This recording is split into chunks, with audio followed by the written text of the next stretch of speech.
Welcome back to the My Online Schooling Podcast, the place where we talk to staff, parents and pupils to find out more about life at the online school. In this episode, we're getting into computer science with Mariet Cheetham, hearing all about her experiences of being a teacher for the school. This means we get to hear some of the changes she's seen as the school has grown, but also the adaptation of approaches and techniques in teaching when it's online, how the benefits of technology actually look in an online classroom, and how Mariet sees the children's continuous growth with their global outlook on life. Now, Mariet is from South Africa, so very much in keeping with the whole staff at the school, she also brings a dynamic from a different part of the world. So let's hear what she has to say as we speak about life as a computer science teacher for an online school with Mariet Cheetham.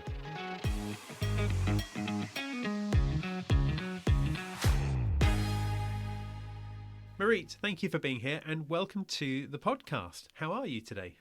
I'm really good. I've had a really busy day today at online school, which meant we've done some programming, my favourite.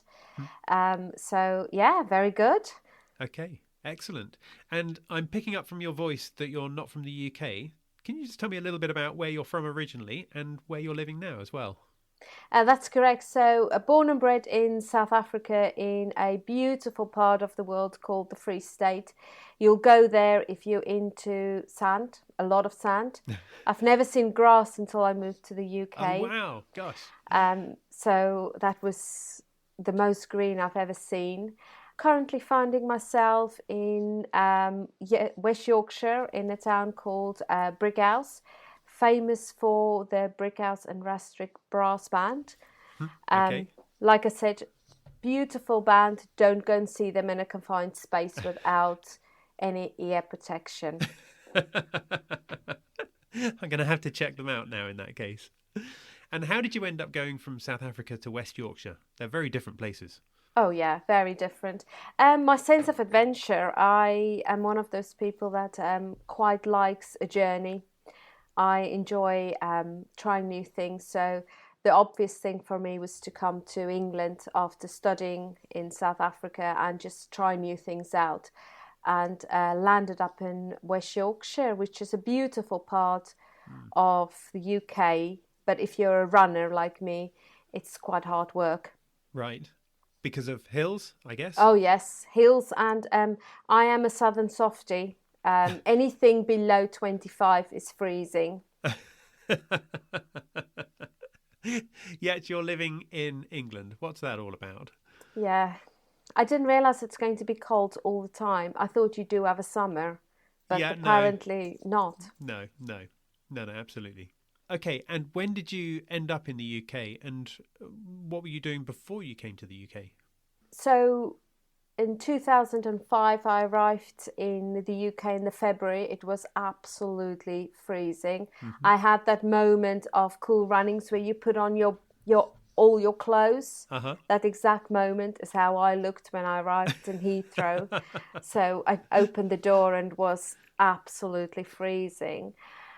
Before coming to the UK, I actually worked in South Africa as a teacher, and I had the privilege of working in two very different schools. One was in a shanty town and was, I think if my mum ever knew where I was working, they would all be horrified. I loved it. I loved every minute of it. And then I worked in one of the privileged schools in the UK, in South Africa, where wealth, privilege was just beyond anything I've ever seen. So I went from two different schools, which was really interesting, very different. And then when you came to the UK, what were you doing from 2005 until you ended up at My Online Schooling? So from 2005, I spent about a year and a bit doing supply teaching to get to know the British curriculum, because it's quite a different curriculum that we were used to in South Africa and teaching method. Then met my English husband, which kindly took me all over UK.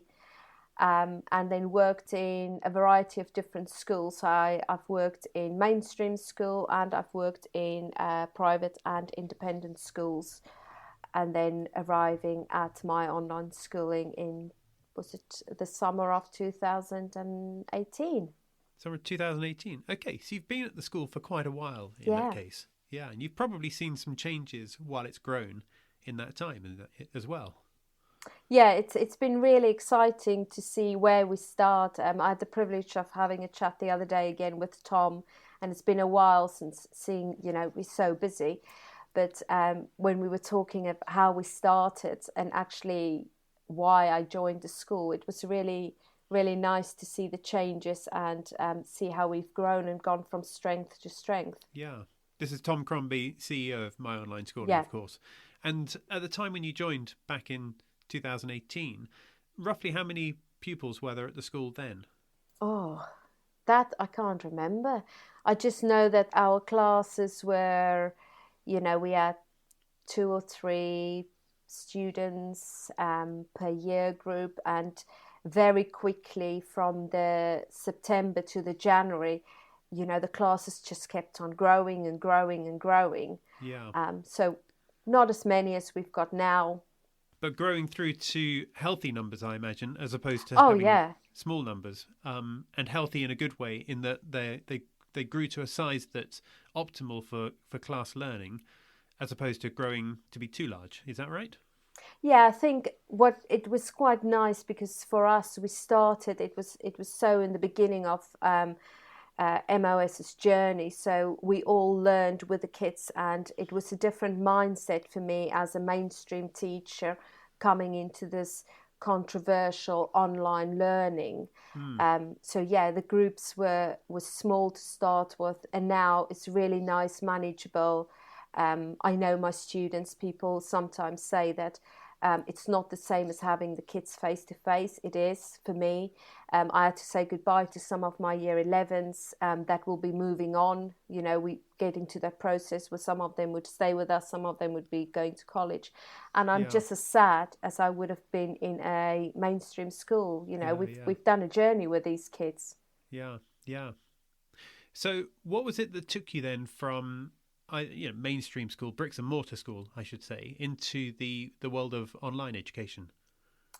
For me, was speaking to Tom by accident. I was looking for an alternative way of, for one of the students in my tutor group, found online school or found schooling really challenging. Yeah. And he was a fantastic programmer. And I wanted him to continue that passion, but mainstream or the school where we were at was just not going to provide him with that learning. And I happened to get onto mainstream school, and I contacted Tom, and he said, "We're not offering computer science, but if you're interested, let's talk." And I thought about it, and I thought this could be an opportunity. I can teach, I can change students' lives, and that's why I became a teacher. Is not to play the system, but to change students' lives, to be part of their education journey. So that was really how I started at online schools, just by a conversation. And given that, I imagine at the time you may have not heard of the concept of like permanent online school. How did you feel about it back then? It was really interesting because I did thought, no, kids should be in school. That's where the learning is taking place. Online learning or homeschool online learning are two very different things. But online learning, I thought, was more for colleges, maybe. I didn't know how parents would respond to it. And it was really interesting once I started working with the kids. Yeah, I could see actually, this is the future. School does not allow for everybody to be able to learn. There needs to be. We're in the 21st century. Why is this controversial? This should be norm. So how does it make you feel inside, knowing that you're in a position to be able to help children who, if they were forced to go to a mainstream school, bricks and mortar school, would struggle there for whatever reason that might be? I think for me, it's more of a learning journey for both of us. So I'm making a difference in those students' life. They still maintain education. We provide good education. But for me as a teacher, I actually can do what I love, and that is teaching students a new skill. So that's really one of the things I think that we provide quite well at online school. And in what ways have you needed to adapt the way that you teach in order to suit and accommodate the world of online? I think it was to learn that, to give kids that opportunity. So you ask a question and it takes a while, for instance, for students to respond. It doesn't mean they're not listening, but they might type a bit slower, or give him that opportunity to reflect. It was also that you can be more creative. So we can play a quick quiz. We can use technology more. So technology have really had a good impact on my lessons. So give me an example then of how that actually looks in the middle of a class. If you wanted to do a quiz in class and you're using the technology provided to you, how does that look? What do you do? So we can set up beforehand little Kahoot quizzes, and kids can then use their devices, and we can incorporate Kahoot, which the kids love. And you can do that with all sorts of ways. So kids can use their names, or I sometimes allow them to use nicknames, and then we don't know who's winning. And it just drums up a bit of competition inside of them, and it takes that threat away as well. So I think that would be quite good. With currently using Zoom as well, we can use polls. So you can just bring technology a bit more, fun into learning, because that's what it's about. Absolutely right. And what other technological advances are there to enable good quality teaching and good engagement between pupils? You've mentioned about using things like quizzes and Kahoot. How else can Zoom help, and the other technologies you've got available to you? So incorporate video clips is always good. Being able to do video clips, work using, for instance, a Google document so we all can work on it. Using quite a lot of the times this Jamboards that we can use, so kids are more engaged because it's a hands-on approach. It's not me just delivering. They can have an impact in the lesson right there and then. And how do you find that affects their learning? I think they just take more ownership on it because they engage. They want to take part, and we can do it in all sorts of a variety of ways. It could maybe feel for them in a non-threatening way, by removing, for instance, who's filling what in the names. But they do just feel like they have a bit more ownership. It's their learning. It's not just me telling them what to do. They are involved in their own learning. Interesting. Okay, so then putting the children to one side just for a moment, what do you find the advantages are to yourself of teaching at My Online Schooling?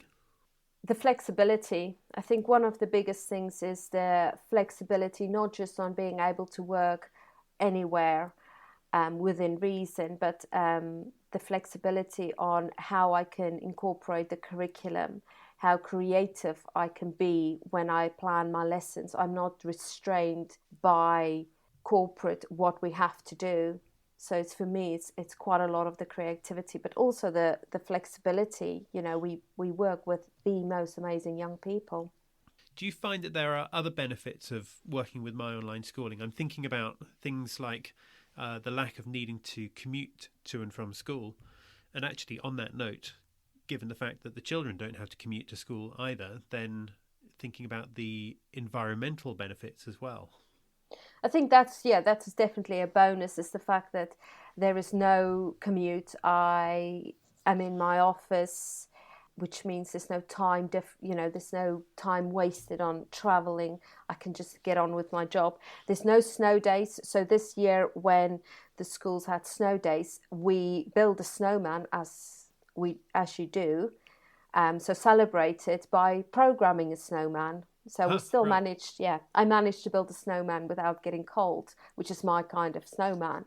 So I think there's, the environmental impact as well, like you mentioned, is really good, because we do a lot when we teach computer science about how computers can have an advantage in the environment. So we need to think about not just how it's being used, but how we can use it to be a bit more environmentally friendly.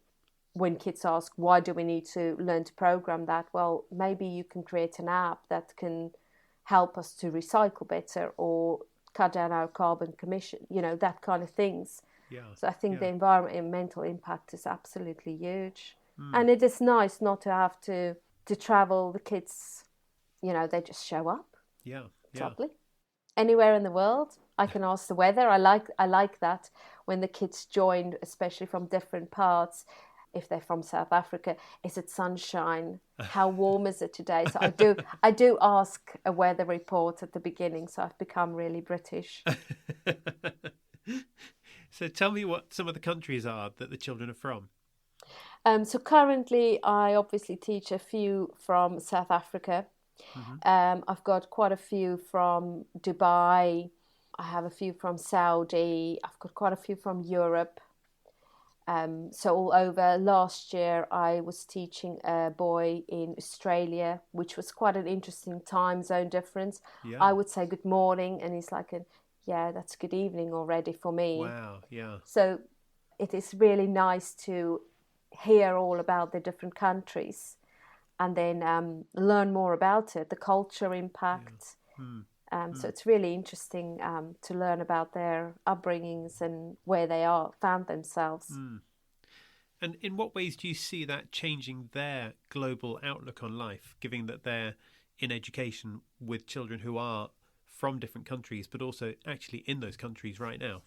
I think the conversation, the conversation can be sometimes quite naturally. They are interested in each other. Oh, is that the same over there? How does that work? We were looking a month or so ago about legislation, so laws to do with GDPR and so on. Okay. And I asked them to have a look at what was applying in their country. So it was really interesting how that difference, or when we talk about cybersecurity, certain countries are really onto it. Other countries, they will talk about censorship and cybersecurity. So it's really interesting when somebody says, oh, we don't get that over here.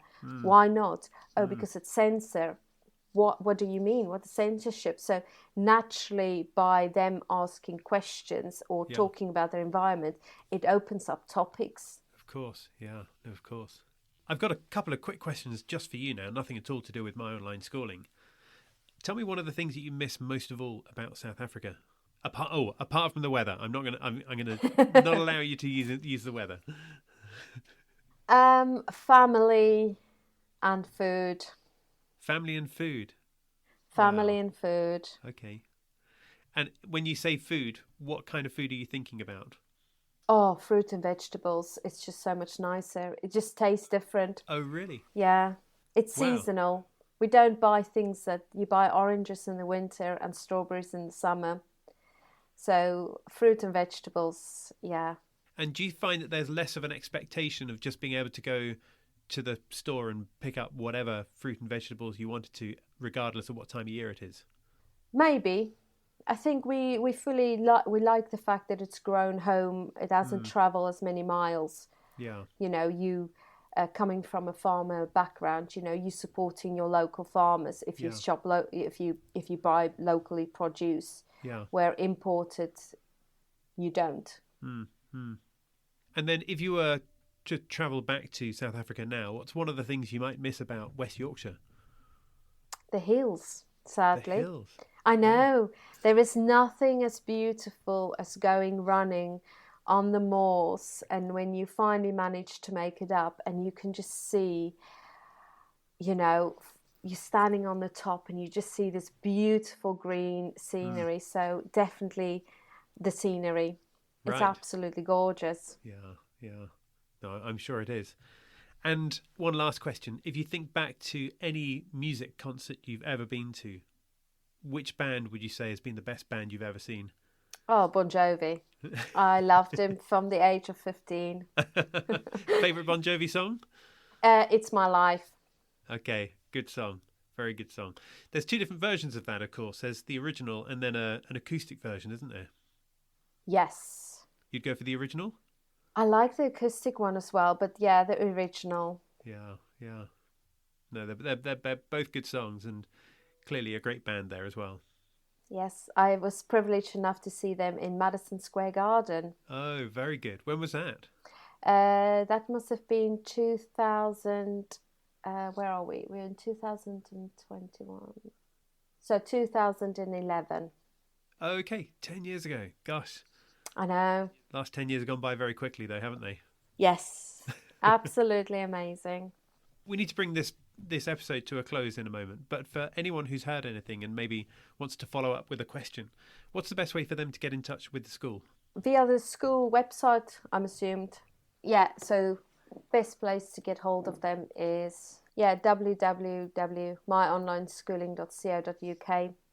myonlineschooling.co.uk. Yeah. Excellent. And then there's two sites, either European or the APAC site. Well, look, Mariet, thank you so much for your time. Thank you for being here on this podcast episode. It's great to talk to you, find out a bit more about life in South Africa, but more importantly, to find out what life is like at My Online Schooling when you're teaching and working there. Thank you so much for your time. Thank you very much for having me. So that was Mariet Cheetham, computer science teacher at My Online Schooling. A big thank you to her for coming onto this episode of the podcast. As always, if you have any questions, just visit the school website, myonlineschooling.co.uk. Now, our next episode is coming out soon, but in the meantime, thank you for listening to this one. Don't forget to follow or subscribe so you stay in touch, and we look forward to seeing you next time. Bye for now.